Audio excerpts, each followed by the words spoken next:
Իսկ դու արդեն որոշել ես, թե որ երկրներ պիտի այցելես 2025 թվականին։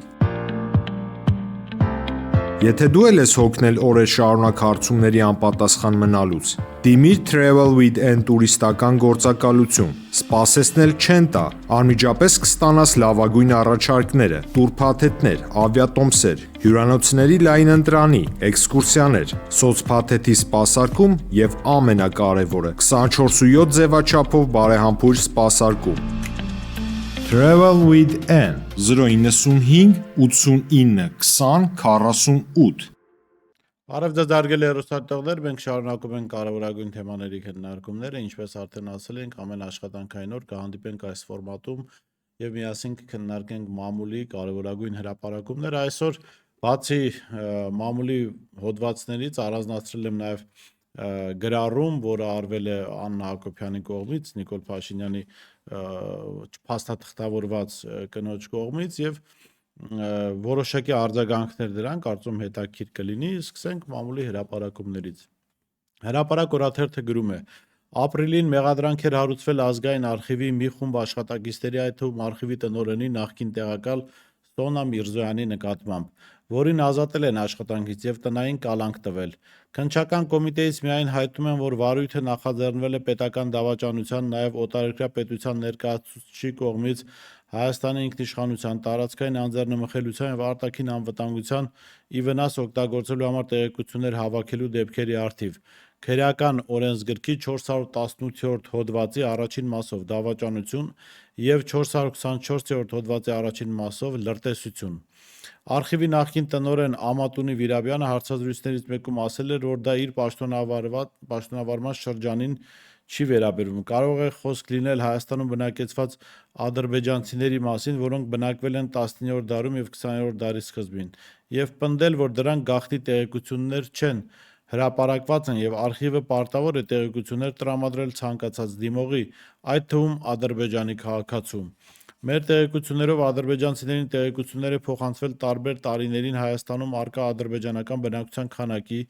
տեղաբաշխման մասին, որոնք բնականաբար ծառայեցվելու են իրենց շահերին, բայց անգամ եթե դրանք գաղտնի տեղեկություններ չեն, միայն այն փաստը, որ տրամադրվել են գումարի դիմաց, բավարար է, որ հանցագործություն դիտվի։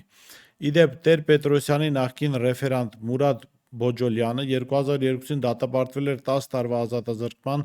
դավաճանության հոդվածով միայն այն բանի համար, որ Հայաստանում հրապարակված մամուլից ծաղկա խաղեր արել եւ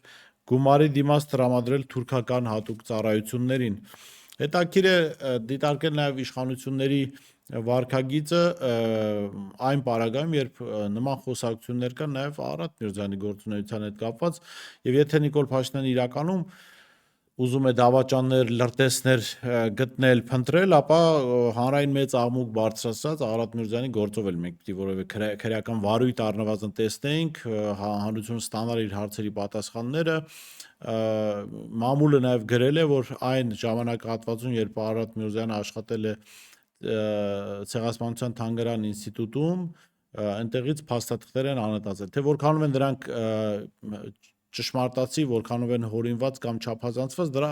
պատասխանը պիտի իրավապահները տային, բայց այդ մասով որևէ վարույթ չհարուցվեց։ Հրապարակ օրաթերթը գրում է. Առաջին հանրապետության օրվա առթիվ Նիկոլ Փաշինյանի ուղերձը բուռն քննարկումներ է առաջացրել։ Մեր երազանքներն իրագործված են, հայրենիքը գտնված է։ Իդեմս Հայաստանի Հանրապետության, իդեմս պետության 2020 թվականից ի վեր անցնելով դաժան փորձությունների միջոցով մեր նահատակների կյանքի գնով մենք մեր ինքնիշխանությունը զարգացնելու պետականությունը գիտակցելու եւ հարատեւ դարձնելու պատմական հնարավորություն ենք ստացել։ Այսօր մենք ավելի պետություն ենք, քան երբևէ, ավելի ինքնիշխան ենք, քան երբևէ, ավելի անկախ ենք, քան երբևէ։ ԿՊԱ-ականները մասնավոր զրույցներում չեն բացառում, որ վաղը Էրդողանն ու Ալիևը կարող են ասել, որ հայրենիքը սխալ տարածքում ես գտել, դա ոչ թե ներկայիս 29724 քառակուսի կիլոմետրն է, այլ 10 կամ 15000 է, հետևաբար պետք է կրկին վերագտնել իրական հայրենիքը եւ կրկին եկեք պայմանավորվենք, որ ինչ էլ լինի մեզ պարտված չենք համարելու։ Սա եւս հետաքրքիր քննարկումների տեղիք տվեց եւ հետաքրքիր է, որ ըստ Փաշինյանական տրամաբանության մենք ավելի ինքնիշխան եւ ավելի պետություն դարձանք, երբ իր ձեռքով նախաձեռնությամբ ակտիվ ջանքերով Արցախը հայտնվեց Ադրբեջանի կազմում։ Հրապարակ օրաթերթը գրում է. իշխանական զույգը Նիկոլ Փաշինյանն ու Աննա Հակոբյանը կրկին Սյունիք են գնում։ Հունիսի 7-ին եւ 8-ին նրանք կլինեն Սիսիանում եւ Գորիսում։ Այցի հիմնական նպատակը տիկնոջ կրթվելը նորաձև է արշավն է, սակայն մեզ ասացին, որ Նիկոլ Փաշինյանը ցանկություն ունի հատկապես Գորիսում շրջայց կատարելու, ծանոթանալու սուբվենցիոն ծրագրերին, իրականում ցույց տալու, որ ընդդիմադիր Արուշ Արուշանյանի ղեկավարած համայնքում անգամ ինքն ընդունելի է ու սիրված ղեկավար է։ Այս պայդրությամբ դեռ Սյունիքի այցի հետ կապված չկա հստակ որոշում։ Եթե կարողանան համապատասխան միջավայր ապահովել, ապա այցը կկայանա։ Հիշեցնեմ, որ կրթվելը նորաձև է այս շարժման հիմնադիրներ Աննա Հակոբյանն ու Նիկոլ Փաշինյան հատկապես այսօր որևէ բանով չեն տարբերվում փողոցում մեզ հանդիպած առաջին ռուսեն ասած ալկաշ բոմժի վարքագծից, հա, իրենց վարքագիծը չի տարբերվում։ Նիկոլ Փաշինյան այսօր ինչ որ սրբազանի էր դիմել կոչ անելով ներողություն արտահայտության համար գնալ եւ դոմփել իր քեռու կնոջը։ Աննա Հակոբյանը մանկապիղծ էր անվանել հոգևորականներին, Աննա Հակոբյանը հատկապես առանձին կանդրադառնանք, սրանք են կրթված այս զույգը, չփաստաթղթավորված ամուսինները, հա, սրանք են, որ փորձում են հասարակությանը կրթել ու հասկանալի է ինչ իմաստով կրթել, եւ սրանք են, որ հասարակությանը Հայաստանին դեպի Եվրոպա են տանում։ Ես միայն սպասում եմ, որ երբ Աննա Հակոբյանը կապտակի Նիկոլ Փաշինյանին հրապարակային եւ դա մենք կտեսնենք տեսախցիկների առաջ, ինչպես Բրիջիթ Մակրոնը Ֆրանսիայի նախագահ Էմանուել Մակրոնին, հա, եւ այդ դեպքում ես միայն կհամոզվեմ, որ իրականում մենք գնում ենք այսօրվա Եվրոպա, Եվրամիություն, ուրիշ պարագայում մի փոքր կասկածելի է։ Ես կսպասեմ Աննա Հակոբյանի ապտակին։ Հրապարակ օրաթերթը գրում է. իշխանական աղբյուրների փոխանցմամբ ԵԿՄ նախագահ ԿՊ վարչության անդամ Սասուն Միքայելյանը դեղին քարտ է ստացել ԿՊ վերնախավից մայիսի 9-ին եռաբլուրում արած հայտարարության համար։ Վարչության վերջին նիստերից մեկի ժամանակ նրանից բացատրություն են պահանջել, թե ում էր ակնարկում ասելով, որ Արցախն ինքը չի հանձնել եւ լրագրողներն ուղղորդում էր հարցեր տալ հանձնողներին։ Մասնավորապես ասել էր. Արցախն ով կորցրել է, իրեն էլ հարցրու, ես եղել եմ դաշտային հրամանատար 90-ական թվականներից մինչև այսօր էլ ես իմ գործն եմ անում։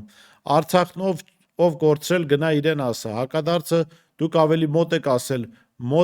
մոտ եմ, չեմ ուզում խոսեմ այդ տականքներից, զզվում եմ իրենցից։ Չտեսանք, որ կորցրեց, չտեսակ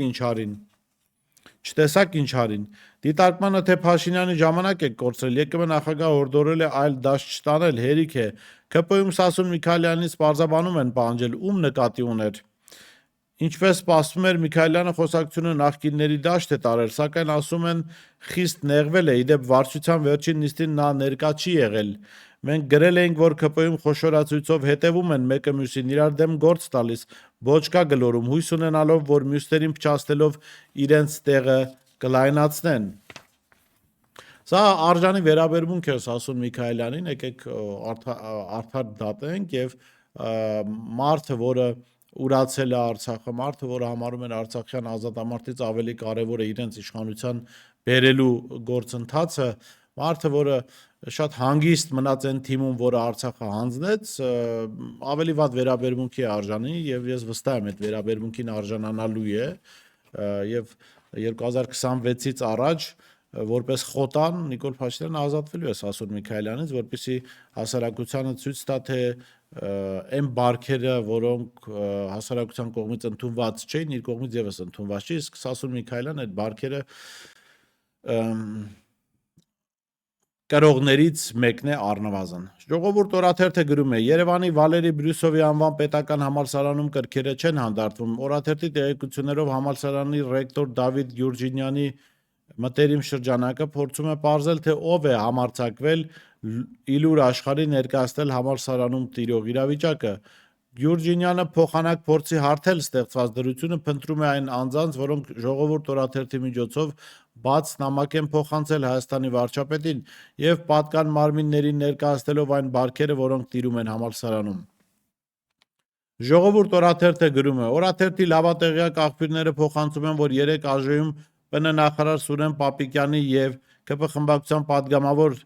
падգամավորների 4 ժամ տևած դռնփակ հանդիպումը բավականին թեժ է անցել։ Ըստ մեր աղբյուրների շուրջ 40 падգամավոր է գրանցվել նախարար Պապիկյանին եւ ԿՊ խմբակցության падգամավոր Հայկ Սարգսյանին հարցեր տալու համար։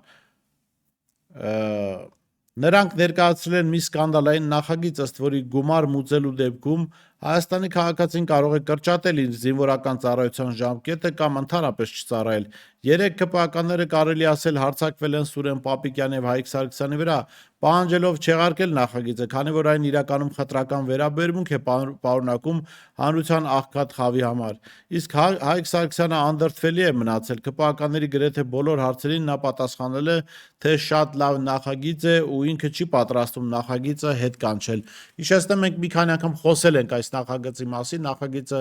աղքատների բանակ ստեղծելու մասին է եւ նախագիծը հարուստներին իրենց երեխաներին բանակից ազատելու օրինական ճանապարհի ստեղծման մասին է։ Ես հիշեցնեմ, որ նաև իշխանավորները, իրենց որդիների, զավակների, բարեկամների, զավակների ապագան են պլանավորում այս նախագծով եւ նրանցից մեկը Վիլեն Գաբրելյանը անկեղծացել էր, ասելով, որ այս օրենքը շատ ձեռնտու է եւ ինքը կօգտվի դրանից իր որդուն ազատելով զինվորական ծառայությունից այդ ճանապարհով։ Ժողովուրդ օրաթերթը գրում է. ուշագրավ իրավիճակ է ստեղծվել դատական համակարգում, օրաթերթին հասած լուրերի համաձայն դատարանները աղմկահարույց գործերով փորձում են ժամանակ ձգձգել, որպեսզի վաղեմության ժամկետի հիմքով գործերը քրեական հետապնդումները դադարեցվեն։ Մասնավորապես, օրինակ, Արցախի պաշտպանության բանակի նախկին հրամանատար Ջալալ Հարությունյանը դատապարտվեց 5.5 տարվա ազատազրկման։ Դատարանն ավելի վաղ 50-ամյա գեներալ լեյտենանտին մեղավոր էր ճանաչել պատերազմի ժամանակ զինվորական ծառայության նկատմամբ անփույթ վերաբերմունք դրսևորելու համար։ Առաջին ատյանի դատարանի այս որոշումը բողոքարկվել է վերաքննիչ դատարանում եւ մեղադրվող կողմը ամեն ինչ անում է վերաքննիչ դատարանում ամբաստանյալը ազատվի պատասխանատվությունից։ Ջալալ Հարությունյանի դեմ հարուցված գործով քրեական վարույթի վաղեմության ժամկետը հոկտեմբերին կլրանա ու տուժող ծնողները հազանգում են, որ նիստերը ամռանը շատ ուշ կնշանակվեն ու այնպես կանեն, որ Հարությունյանը ազատվի պատասխանատվությունից։ Ժողովուրդ օրաթերթը գրում է. Հայաստանի Հանրապետության մշտական բնակչության թիվը 2025 թվականի հունվարի 1-ի դրությամբ կազմել է 3.075.800 մարդ, ինչը 84,000-ով ավելի է նախորդ տարվա համեմատ։ Այս տվյալները ներկայացված են վիճակագրական կոմիտեի պաշտոնական տեղեկագրում։ Եթե փորձենք տարեկան համեմատությամբ տարբերությունը հասկանալ, ապա կարձանագրենք, որ 2022 թվականին ՀՀ մշտական բնակչությունը կազմել է 2.937.500 մարդ, 2023-ին 2.991.200 մարդ, 2024-ին 3.075.800 մարդ։ Թեև Նիկոլ Փաշինյանը սահմանված երազանքին հասնելու համար դեռ շատ կա, բայց շնչին աճ այնուամենայնիվ կա։ Հիշեցնենք, որ համաձայն մինչև 2050 թվականի Նիկոլ Փաշինյանի նախագծի պետք է բնակչությունը հասներ 5 միլիոնի։ Հիշում եք, Նիկոլ Փաշինյանը 2050-ի ծրագիր էր կազմել, որտեղ մենք պիտի Եվրոպայի չեմպիոն դառնայինք ֆուտբոլից, բնակչությունը պիտի աճեր, տնտեսությունը պիտի զարգանար, պետք է միլիարդանոց ընկերություններ հիմնվեին Հայաստանում, դրանցից որևէ մեկը իհարկե չի սպառնում մեզ, որ տեղի կունենա մինչև 2050 թվականը։ Հրապարակ օրաթերթը գրում է. իշխանության ներսում շրջանառվող տեղեկատվության համաձայն ՌԴ արտգործնախարար Սերգեյ Լավրովի այցը չի լուծել Սյունիքում ռուսական հյուպատոսություն բացելու հարցը։ Հիշեցնենք, որ ռուսական կողմը փորձում է Սյունիքում հյուպատոսություն բացել դեռ 2023 թվականից։ Մինչդեռ 2022-ից կապանում հյուպատոսություն ունի նաև Իրանը, մոտ օրերս էլ Ֆրանսիան կբացի հյուպատոսություն։ Եվ եկանք այն գլխավոր թեմային, Աննա Հակոբյանը այսօր գրառում է արել նաև Նիկոլ Փաշինյանը։ Իհարկե, մի կողմից ցավալի է, որ երկրի ղեկին հայտնվել են այս մարդիկ, որոնք փողոցային այդ ալկաշներից իրենց վարքագծով շատ չեն տարբերվում, միայն ավելի լողացած են եւ ավելի շատ խմելու փող ունեն, եւ նաեւ ուտելու, բայց որակական առումով այս մարդիկ այդպես էլ չկրթվեցին։ Աննա Հակոբյանը արձագանքելով հոգևորականների խոսքին, որոնք քննադատեցին Նիկոլ Փաշինյանի երեկվա կառավարության նիստում հայտարարությունը, որ եկեղեցիները չուլաններ են դարձել, գրել է. Երկրի գլխավոր մանկապիղծները Չուլան բառից դիվահարվել են, դե իհարկե այդպես էլ պետք է լիներ, չէ որ Չուլանները սև սքեմ հագնող մոլագարների կյանքի մութանկյուններն են, հենց Չուլաններում են տեղի ունենում այլասերվածություններ, որոնք արդեն հավատավոր ժողովրդի ցասմանն անգամ չեն արժանանում։ Հավատավոր ժողովուրդը վաղուց արդեն համակերպված է, որ իր ուսերի վրա քարշ է տալիս երկրի գլխավոր մոլագար այլասերվածներին։ Շվեյցարիայում ինչ եք անում, ում եք անվտանգ ուղարկում հարազատ բնորան, ում եք անհապաղ ազատում գերությունից։ Դուք գիտեք հոգևորն ինչ է։ Այ քեզ նորություն։ Երկրի գլխավոր հոգևոր մաֆիոզն ակնհայտորեն վրդովմունքի մեջ է ընկել, որ Չուլաններից խոսակցություն է բացվել, թե չէ ինչու պետք է հարձակվեն պետության ընտրված ղեկավարի վրա։ Շատ հետաքրքիր պատկերացումներ ունի Աննա Հակոբյանը եկեղեցու գործունեության մասին, այսինքն Աննա Հակոբյանին հոգևոր կյանքից հետաքրքիր է միայն սեքսը, տեսանելի է, այն էլ մանկապղծությունը։ Ես հիշեցնեմ, որ Նիկոլ Փաշինյանը իր գրքում գրել էր, որ սիրում է Նիկոլը սիրում է մանկահասակ պատանի տղաների հետ սեռական կապի մեջ մտնել։ Իհարկե կարող են ասել, որ դա գրական ստեղծագործություն է, բայց մանկապղծություն մենք տեսել ենք եւ տեսել ենք դա Նիկոլ Փաշինյանի գրքում։ Աննա Հակոբյանի մասին չեմ ուզում խոսել իր մասին պատմվող իրական պատմությունների ու լեգենդերի մասին։ Պատմությունների մի մասն էլ վստահաբար Աշոտ Կարապետյանը իր հետ տարավ այն աշխարհ, հա, Ռուսաստանում պատահաբար պայթյունից մահացավ։ Այդ պատմությունների մի մասը ասում են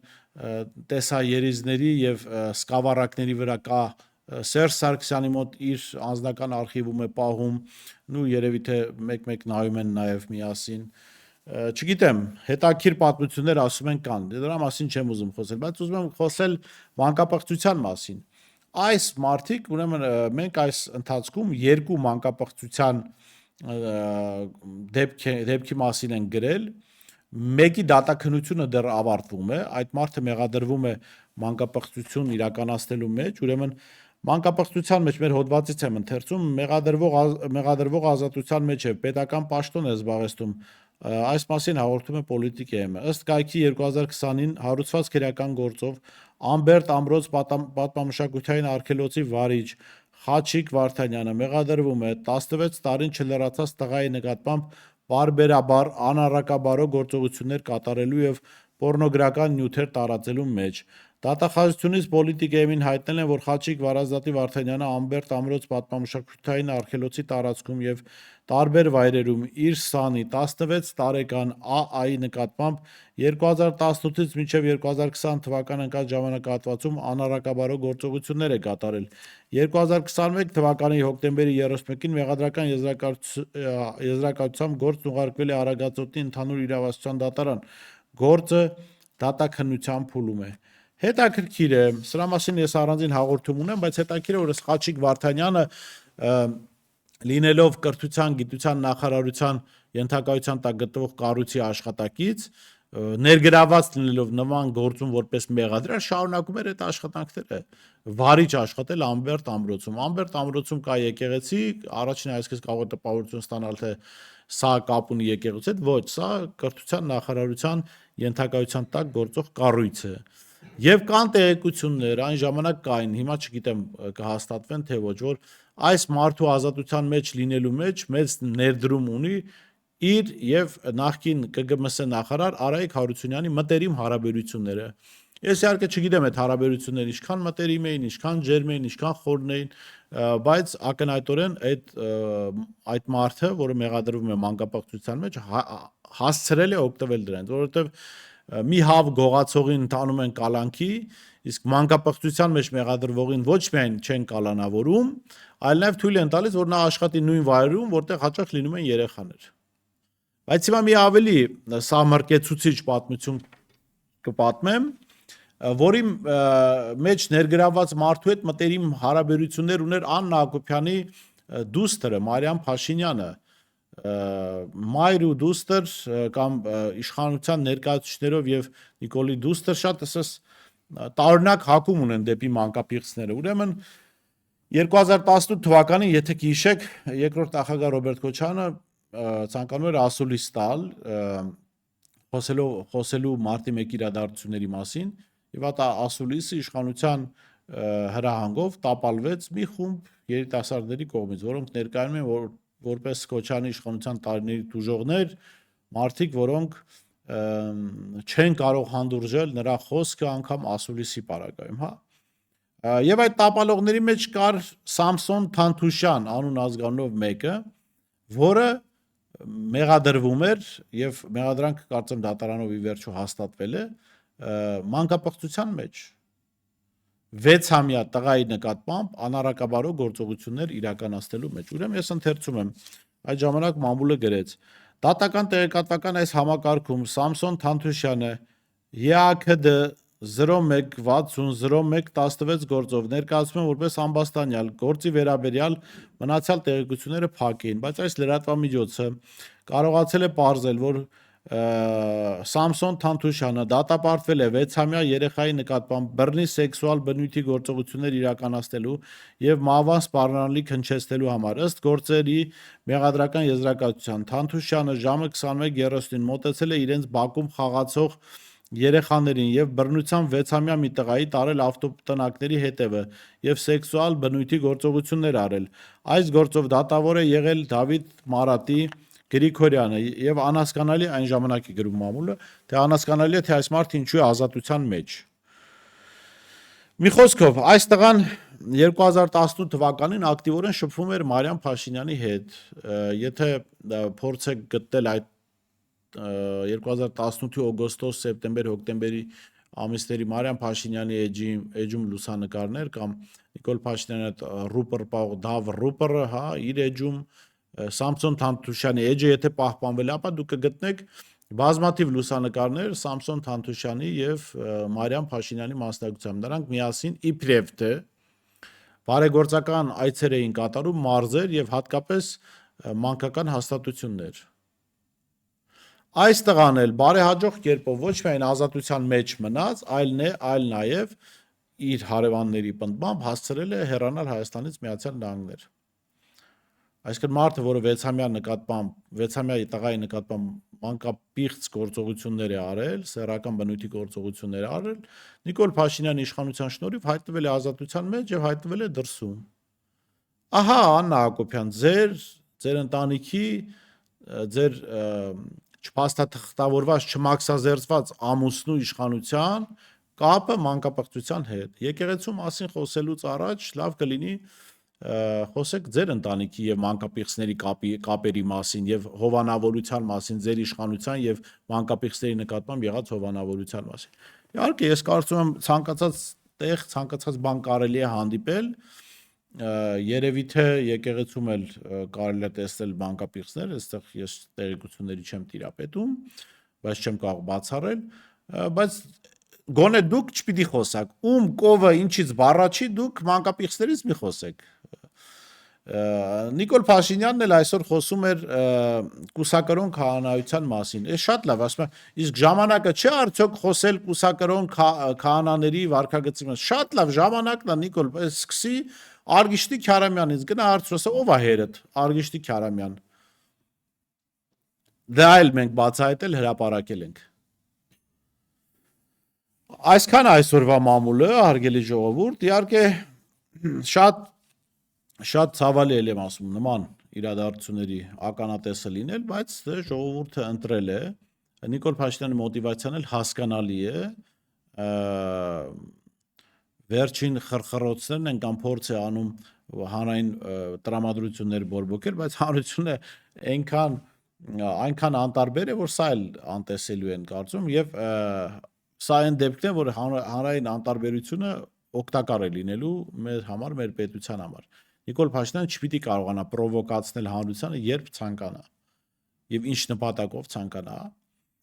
Այսքանը կհանդիպենք հաջորդ աշխատանքային օրերին։